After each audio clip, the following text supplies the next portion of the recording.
Skräuss Speaks. You listen. Religion is a hodgepodge stepchild of mythology. And if you look at mythology, you can see where all the tropes we believe in came from and swirled and came together. It can only do you good to understand that. To give you an idea of this hodgepodge and this swirling mishmash, I'm going to talk about 5 different characters. Satan, the devil, the serpent, Lucifer. In order of appearance, the first character we see is the serpent. The serpent comes to the Garden of Eden and he tempts Adam and Eve into disobeying God. Nowhere in the book of Genesis is the serpent referred to as Satan or the devil. Nowhere in the entire Old Testament is the serpent referred to as the devil or Satan. What we see instead is a trickster character. And this trickster, like all tricksters do, creates a third way where the God forbids Adam and Eve from enjoying the knowledge that he enjoys and becoming like him. The trickster comes in and finds a way for humanity to earn power. And they take his advice, and sure enough, they learn the difference between good and evil. The other character we see in order of appearance is Satan, or the Satan. His name is less a name and more a title, Hasatan. Hasatan means the accuser, as in the prosecuting attorney. It's his job to keep it real. Hasatan goes about the earth, and when he finds servants of God, he tests them. So the gods are at council, and the head god, El, is there, who becomes Yahweh. And he says, "Hey, Satan, have you seen my servant Job? He's a pretty good servant. He's really faithful." And Satan goes, yeah, that's great, but, it's because of all the fringe benefits. Nothing ever goes wrong for this guy. He's got the Midas touch, which is actually your touch. You've given him the Midas touch. God says to Satan, okay, I'll take that bet. You can test him any way you want. Take away anything he has except his life. And then we'll see who's faithful.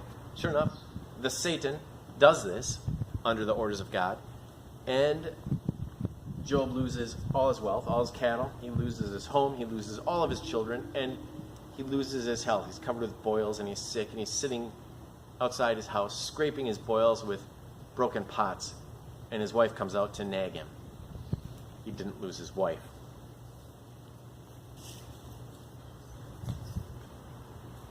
And in the end, Job remains faithful.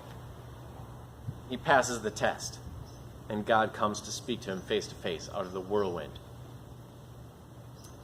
The third character that we see is, in order of appearance, is Lucifer. He's only mentioned one time in the Bible, and that is a mocking reference to the king of Persia.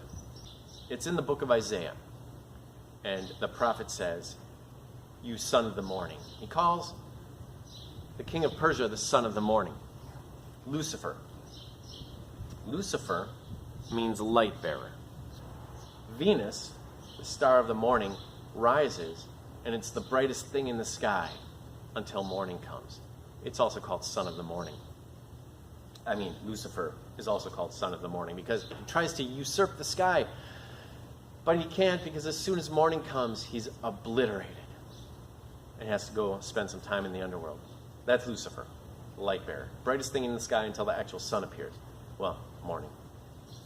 And finally, we come to the devil. The devil is just Greek for Hasatan. It means literally slinger, as in slinger of mud, the accuser. That's the only difference. And later traditions in the church and in culture specifically add powers to the devil.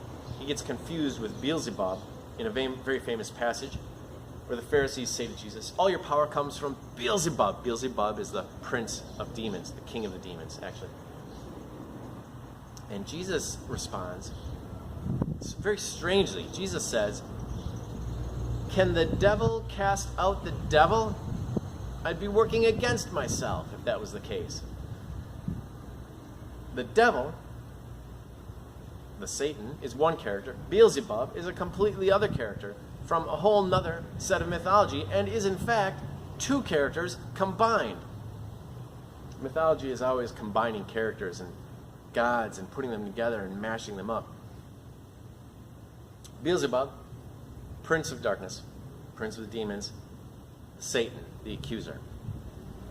Right there in that passage, they get conflated as if they're one thing, which they're not. What we actually see is that these are two separate stories that have been butted up against each other by the redactors of the Bible as they put this fantastic collage piece together.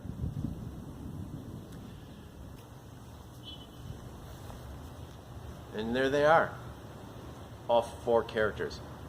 However, what never happens in the Bible, is the devil, Satan, Lucifer, the snake, gaining power where they're in competition with God for the souls of men. It never occurs. Satan, even in the New Testament, is only the tempter. Who sends Jesus into the desert for 40 days to be tempted by Satan? The Holy Spirit, because that's the Satan's job.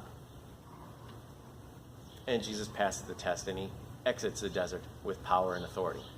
So now that you have an understanding of these five characters and their history to us and how we view them in our culture, you can now look throughout history and mythology and the wonderful book we call the Holy Bible and apply this lesson to earn even greater understanding of the mythology that shapes our culture and your thinking and the new future. Rock, cave dwellers.